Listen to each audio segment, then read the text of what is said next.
Good morning! Hayaka and I were just talking about you. Is Chevra still not joining us today? Probably not. We haven't seen her either. Huh? That's such a pity. Director Farina said that we've only got a few small scenes left before wrapping up the entire thing. She even said that she'll get me into a couple scenes, so everyone will have a chance to shine in front of the camera. We were also planning on having a victory feast once we're all finished filming. You can join us, right? If only Chevros was here. I still haven't taken a photo with her. I'm afraid that can't be helped. Those special patrol folks are like phantoms when they've got a case on their hands. But to be honest, I'm even more concerned by what I read in the Steambird earlier this morning. It said that the killer in the murder case was none other than the author of the Two Musketeers. Oh yeah, I heard about that too. He came forward and confessed his crimes, but gave no explanation as to why he pulled the trigger. We didn't know about this case at all when we joined the film. Is it going to affect the reception of our work? From a pure publicity standpoint, this will draw a lot more attention to our film. I have to say, though, that no director can be perfectly comfortable with garnering attention through means other than artistic skill. To be fair, I feel like that ship sailed the moment you allowed yourself to be named as the director on our posters. It's not my fault that I'm super popular. What was that saying again? My popularity has, Sunk to an all-time low? spread to the four corners of Teyvat.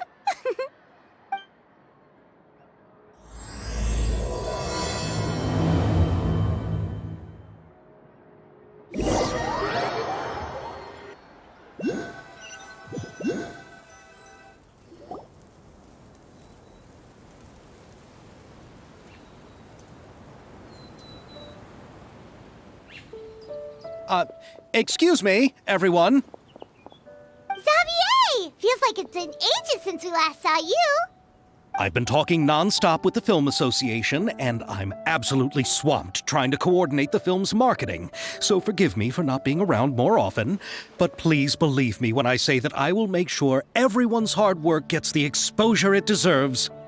Oh, seems like you've been fighting your own battles. Yes, that's one way to put it. Oh, and before we begin the final round of filming, please allow me to finally introduce you to the original investor of our film, Mr. Morris. A pleasure to meet you all. Yes, glad to make your acquaintance, Mr. Morris. We've heard about the issues you've encountered with your financial situation, and genuinely hope that things have taken a turn for the better. Oh, well, the situation has, indeed improved somewhat. Don't worry, Mr. Morris. Accidents and last-minute challenges happen all the time. There's no need to blame yourself over it. The good news is that we're almost done filming now, and I would even say that this is the best story I've ever seen. Is that so? I see, that's great news. All right, now that we've gotten all the pleasantries out of the way, let's get the show on the road. We'll mostly be filming typical people and scenery from the streets today to improve the sense of environmental ambiance in some parts of the film. Oh, and there'll be a cameo for Mr. Kamisato and Miss Yoimiya as well. They'll be used to show outsider perspectives on the fates of the Two Musketeers. That's right. Ayato should be here any minute. Excellent! Then let's start with the scenery shots. Camera and clapper loader, you're up. Yep, we'll be ready. Remember, all we need are some wide zoom shots of the streets. If you happen to find some particularly lovely patches of flowers and grass, feel free to grab some close-ups of those as well. Ready? Lights! Camera! Action! Okay, now move the camera slowly. Try to focus on that flower. What's wrong? Just adjust the focal length a bit. Something the matter? Huh? But wasn't it working fine for all the days before? Veronique, can we try a different camera? No problem. How about this one? All right, let's give it another try. Lights, camera, action!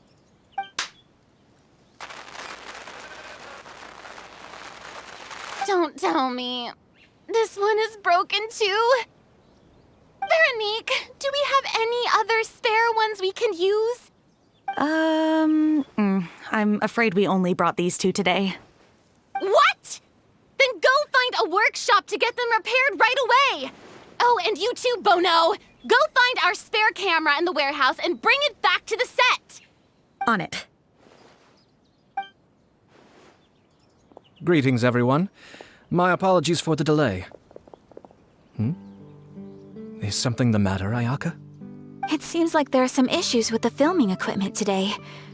We're stuck for the moment. I see. Well, let's not just stand here twiddling our thumbs. Actors, to the makeup booth. We'll start on the next scene as soon as we get a working camera. The people at the workshop told me that the part which holds the lens in place seemed to have fallen off.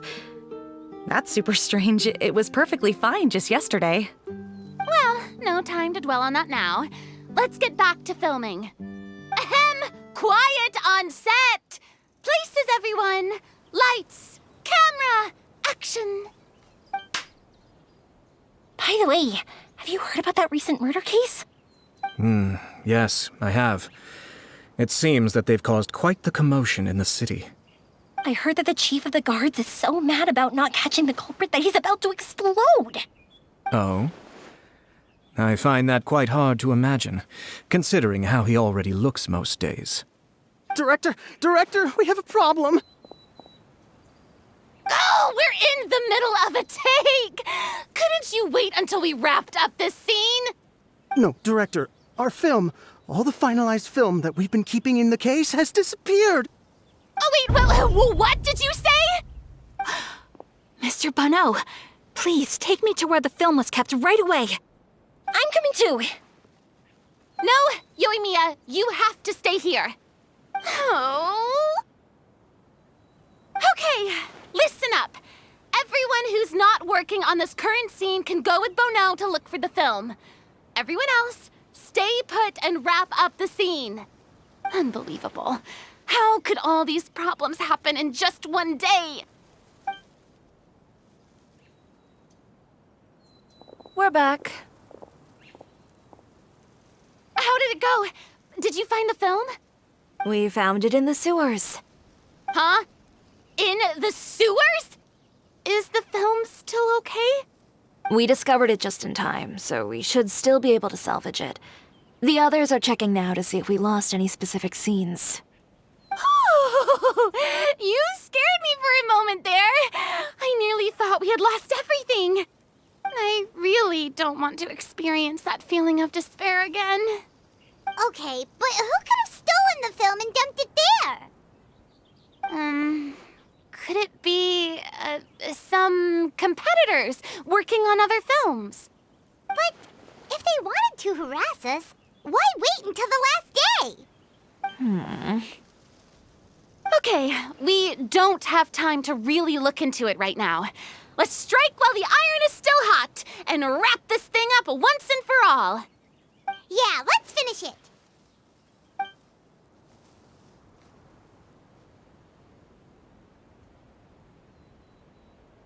I would like to officially announce that our entry to the festival, The Two Musketeers, has now concluded filming! Paimon is spent. It's so late already. Even though the filming process proved to be extremely challenging, everyone provided valuable and unique contributions to the final product.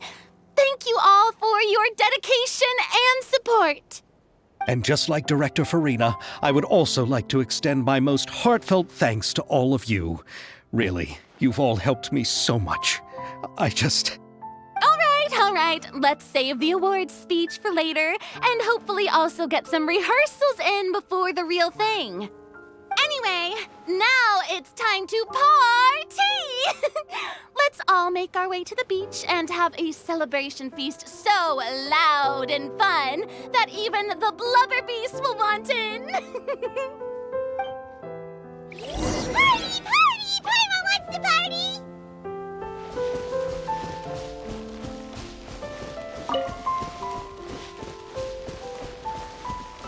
Whoa! This place is hopping!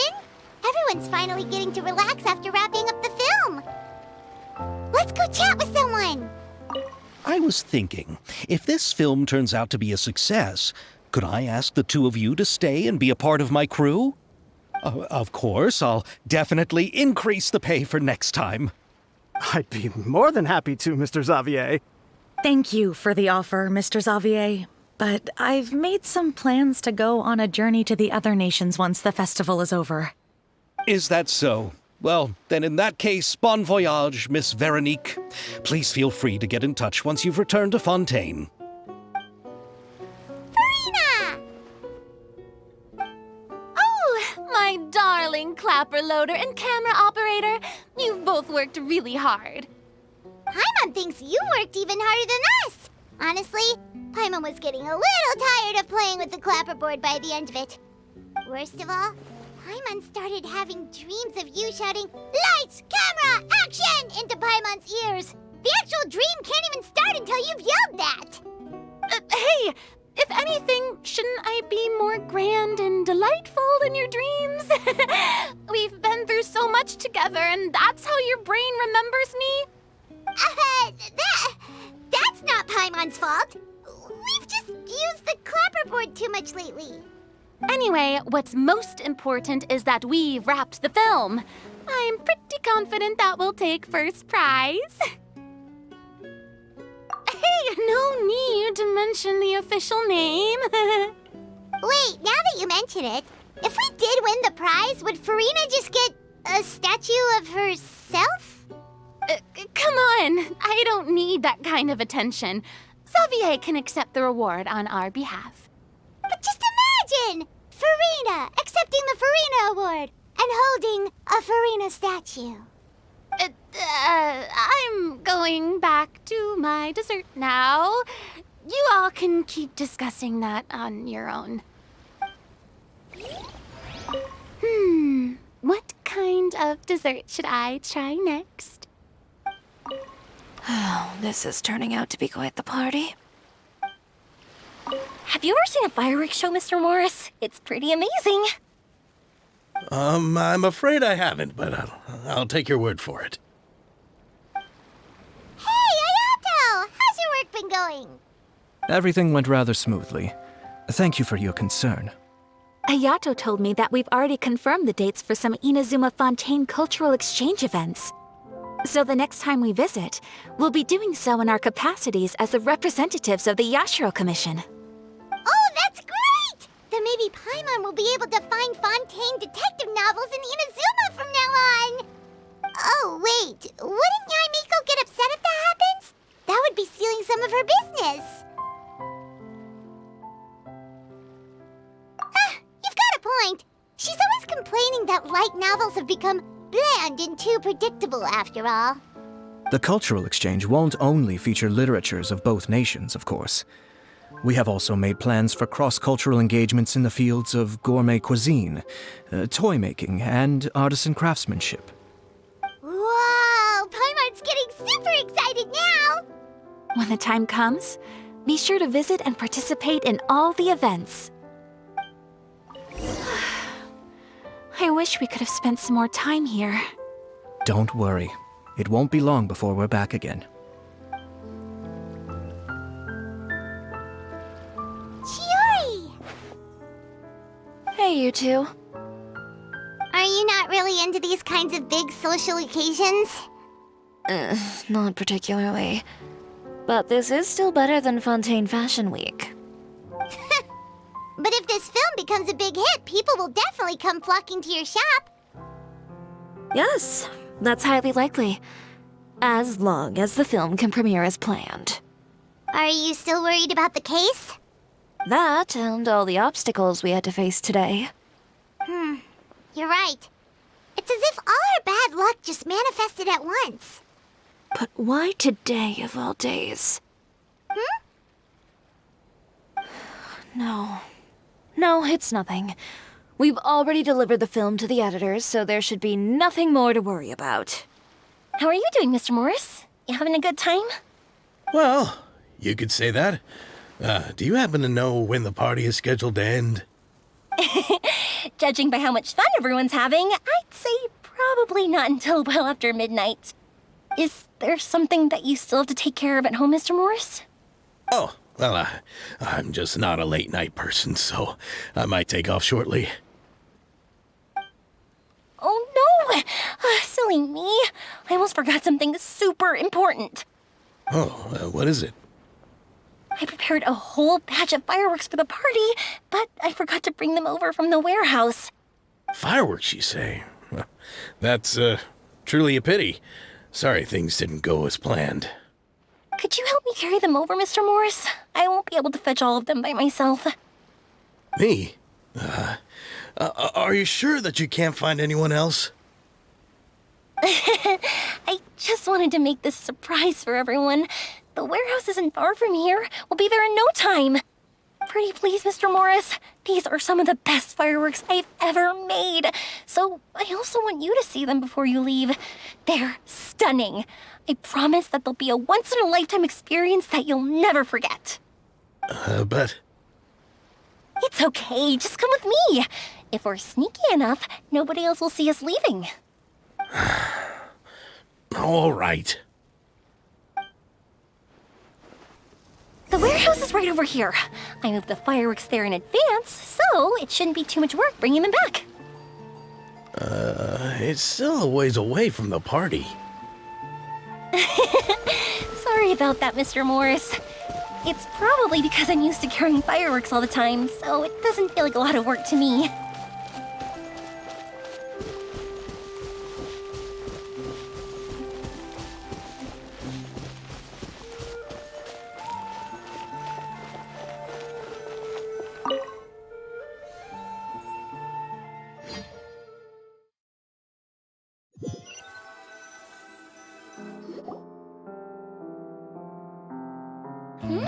It's dark in here. Wait here, Mr. Morris. I think the light switch should be somewhere over here. Why did I have to get roped into this?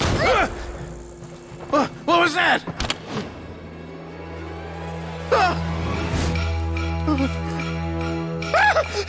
Who's there? Get me out! Get me out of here! Did you really think you'd get away, Morris?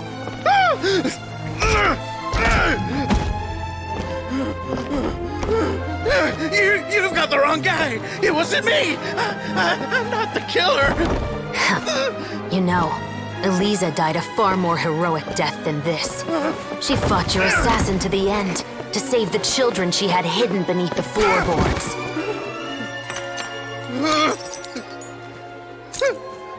That is Eliza's pendant, the one with a photo of you two inside. The one you gave her. Ring any bells? It's a fake! It has to be! There's no way! No way your assassin didn't destroy it, you mean?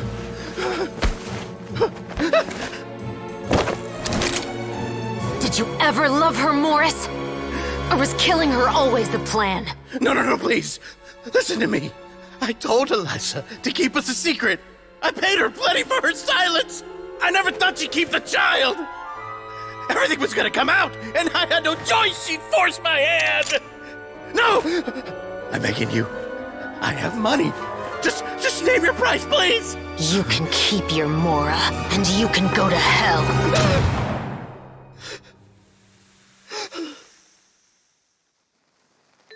I'm Captain Shovraz of the Special Patrol. Morris, you're under arrest for Eliza's murder.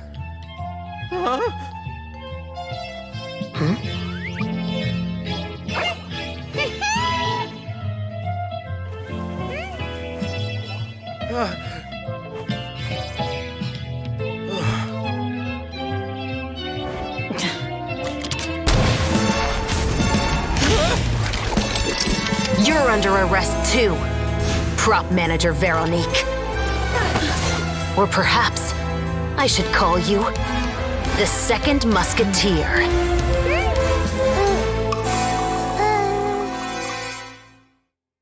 Wait, what's going on? This wasn't in the script. Drop the gun, Veronique. Why? Why would you keep me from exacting revenge on this heartless monster? Drop your weapon. This is my final warning.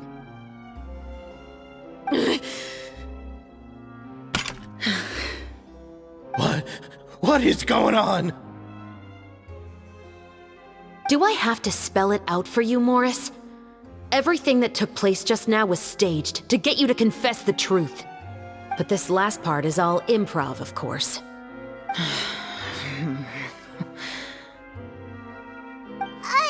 Shivers, you told us you wanted us to help you stage a play. You never said anything about the second musketeer.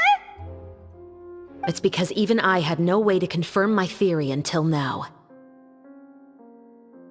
Thank you for your performance, Yoimiya. Could I trouble you to go and bring in the other Special Patrol members? They should be on standby just outside. Oh, and please tell the other cast members not to worry about us. We'll be rejoining them shortly. On it!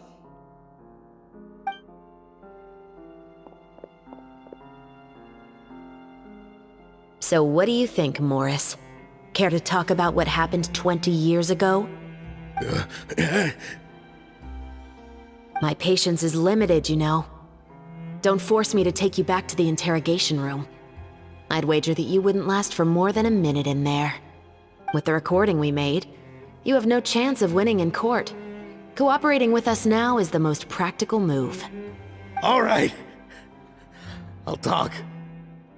I hired an assassin to murder Elisa. She once worked as a maid on my family's estate. She was very beautiful, and after some time I fell for her. We kept our relationship a secret and carried out an affair for some time, but it wasn't long before she became pregnant. And if my parents ever found out, they would have stripped me of my inheritance and status, driven me out of my home. I also didn't expect Elisa to insist on bringing the pregnancy to term. She even asked me to leave my family and travel far, far away with her. She believed that you were truly in love with her. I didn't have a choice. I gave her a large sum of mora, told her to leave the family and to get rid of the baby. But then years later, she sent me a letter. There were photos of 2 children, and she even asked if I could find some time to visit them. Huh? 2 children? Paimon thought Baptiste was the only... you mean... Even if she had the children against your will, you could have just ignored the letter entirely. Why kill her? I had just gotten engaged to be married to an heiress from another wealthy family. So if anyone were to find out about Elisa, my life would be completely ruined. I didn't have a choice. No, you always had a choice. You just made the wrong choice. Again. Do you know how it feels to watch your mother be killed right in front of you? My brother and I were hardly even school age yet. We were hidden beneath the floorboards, grasping each other's hands like a lifeline. We were so terrified that we didn't even know we could ever take a breath. All we could do was to watch Mother try to fight back, and then collapse to the floor. Even after the assassin left, we were still too terrified to leave our hiding spot. We thought that he might come back. It was only until the next evening when we finally climbed out and gathered around our mother. But she had already become cold and stiff to the touch. You made up your mind right then and there to bring this case to light. Not only that, we resolved to get our revenge. And that's why you became the Musketeers. No, that's why I became a musketeer. The man from before was also killed by me. My brother had nothing to do with it. I figured as much. You did? I once told these two that he didn't look like a killer to me. His confession from that night also rubbed me the wrong way. I think what really tipped me off was, how could I not feel a sense of regret in him? He confessed faster than any criminal I've ever met, but he didn't say a single word about you. He insisted that he was the sole perpetrator in the case. But after the questioning ended, I disassembled the musket we dug up from his backyard, put it in front of him, and told him to reassemble it. Wanna guess how far he got? He had no idea where to even start. He's never touched a gun in his life. Based on that, I determined that he was not acting alone. He only surrendered himself to draw our attention and create a moment of opportunity for his partner. So, I decided to play along. And as expected, the second musketeer followed us without hesitation once she saw Morris get separated from the rest of the cast. Besides, why else would he call the novel The Two Musketeers? But how did you know it was Veronique? I figured it out the moment Baptiste told me his father's name. That so-called financial crisis was all just a ruse. He just wanted to sign up as the investor and then leave the film without any source of funding. After all, he has a vested interest in minimizing the reach of this story. It's really just the same thing as what he did to Eliza all those years ago. Human scum. But then Xavier pulled out all the stops and got the film made against all odds. Morris couldn't have that. With the killer in custody, he figured it was safe to act. And so he came to visit the set today, just as I expected. Wait, so you were behind all those mishaps today?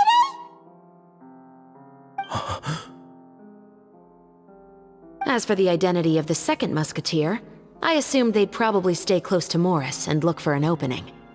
And if they already knew that Morris was the film's investor, then that narrowed the list of potential suspects as well.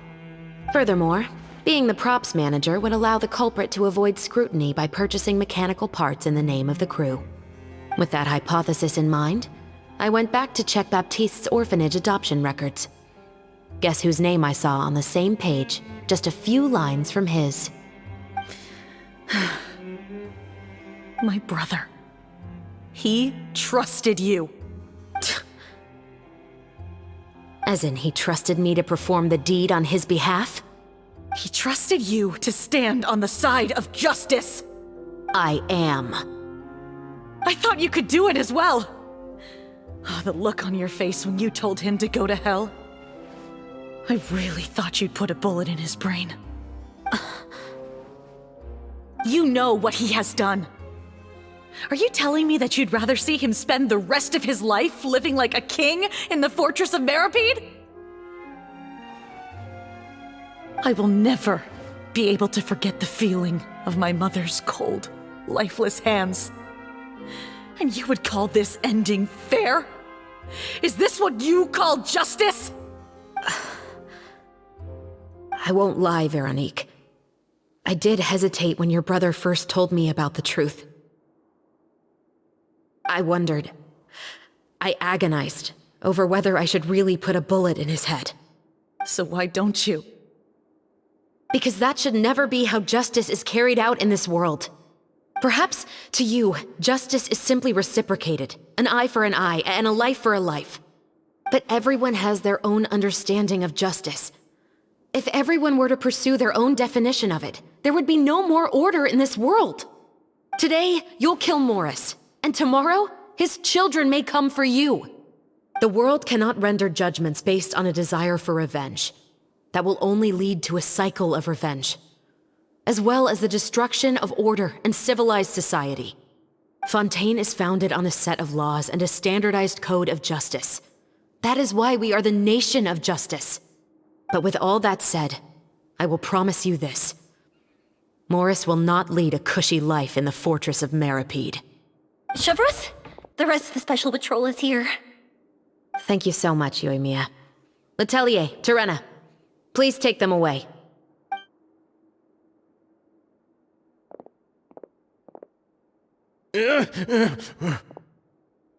I still can't agree with your reasoning. I know. Justice has not been delivered. At least, not today.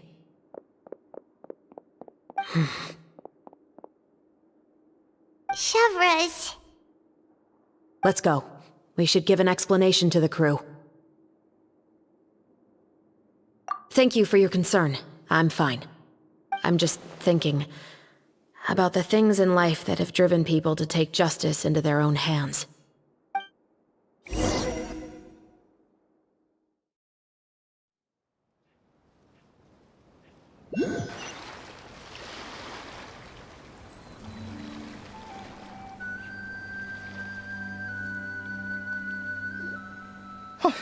Who would have thought Morris would turn out to be...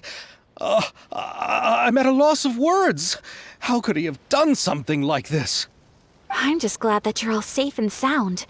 Who knew that such a labyrinth of cases would be behind this story? Well, what should we do now? We have a finished film, of course, but should we still go ahead with the premiere? What do you mean? Shouldn't you be even more motivated to spread the word now that you've learned the truth? Chiori is right. I'd also like more people to see this story for themselves. But the real ending of the story seems to have deviated somewhat from the one in the script. Is that still acceptable to you, Miss Chevras? The call is yours. We still have time to reshoot an ending if that's what you'd like.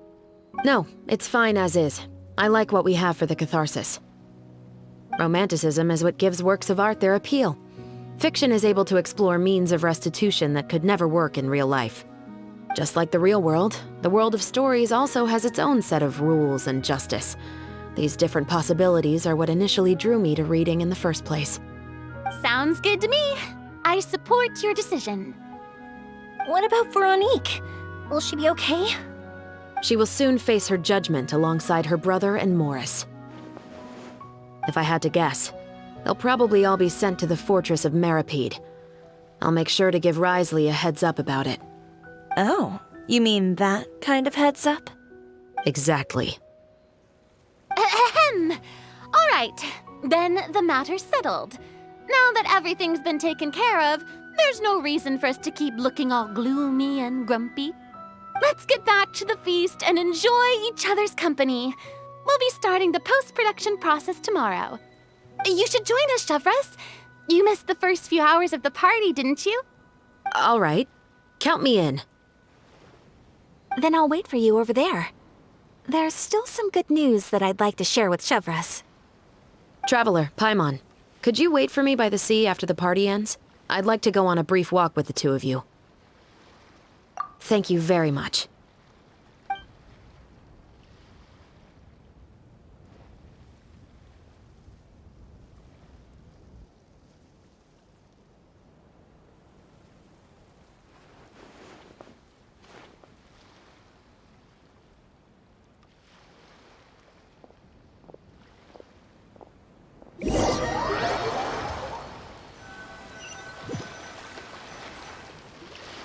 Sorry for the wait. Oh, we weren't waiting long at all. Is there something else you wanted to tell us? No, I don't have anything new to share. I just felt that since you were my investigation partners, I should have another conversation with the two of you. Traveler, how would you have responded to Baptiste's request if you were in my shoes?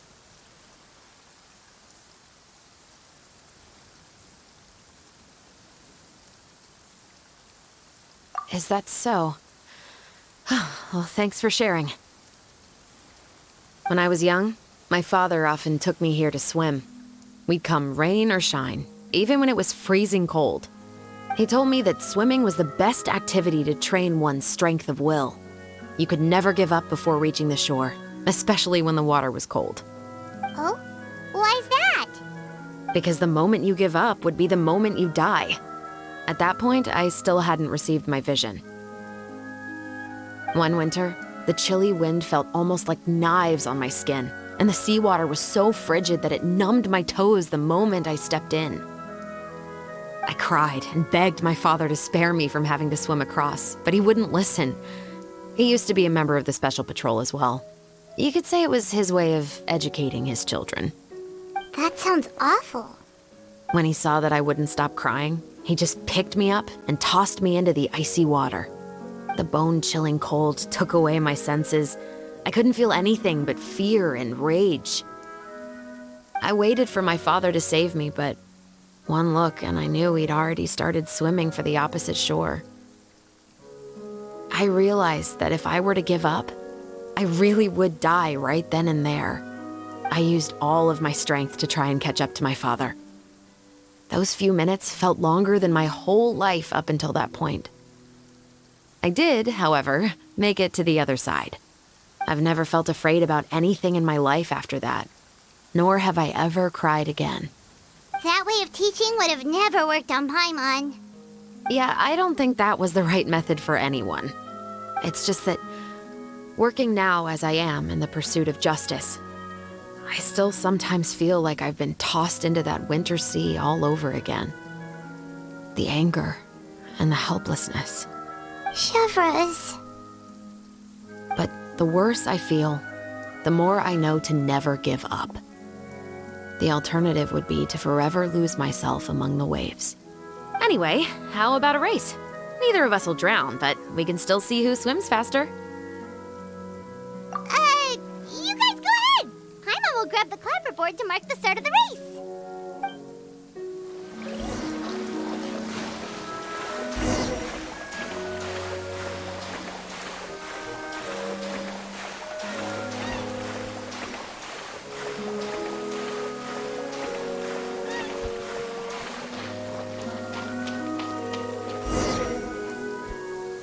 Whoa, that felt good. You were so fast in the water, Chevreuse! You were swimming even faster than Paimon can fly! So, about the special patrol, did you join because of your dad? Partly, but I'd say I was more inspired by the heroes I read about in stories growing up. Oh, so it's due to your love of stories! Of course, it was only after I joined the Special Patrol that I learned that truth is often stranger than fiction. Come on, let's walk a bit more.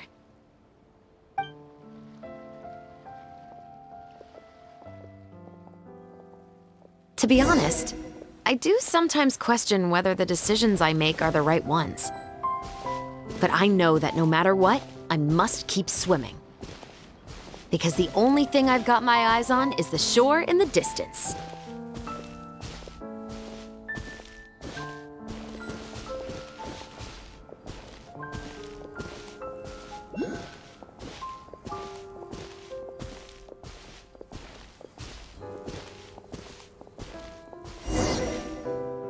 Thank you for coming on this walk with me. I feel a lot better after getting all that off my chest. Huh. We're nearly back at Baptiste's house. Huh. You're right. I didn't realize we were so close. He really did plant a lot of flowers. It's just like how he described it in the story.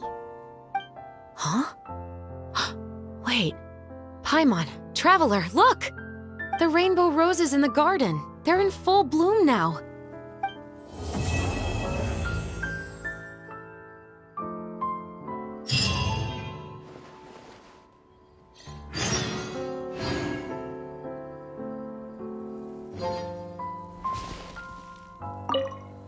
Even though it's a bit late, I must thank you for investigating this case with me. Not on behalf of the Special Patrol this time. It's a personal expression of gratitude from yours truly. Oh, you want to hear more about my father? To be honest, I didn't spend that much time with him. He was always busy with the Special Patrol, so he would often return home really late at night. Some nights, he didn't come home at all. Once, he didn't come home for a long time, maybe a whole week or so. When I went out to buy food, I learned that he had become a criminal, and by extension, that made me a criminal's daughter. But we can talk about that another day. I actually have a lot of sympathy for Veronique and Baptiste. I can understand the hatred they feel for their father. But that doesn't mean I'll allow them to walk the path of evil, even if it might lead to another sense of justice. Films are different from the real world. They're a form of art and represent the wishes in people's hearts. I adore the two Musketeers, and I'm very happy to have had the opportunity to act the role as one. I can't wait to catch the film when it premieres in the Opera House. I'm looking forward to seeing the audience's reaction to the climactic ending. Thank you for looking out for me. I'll see you at the award ceremony. I'd be very surprised if we don't win.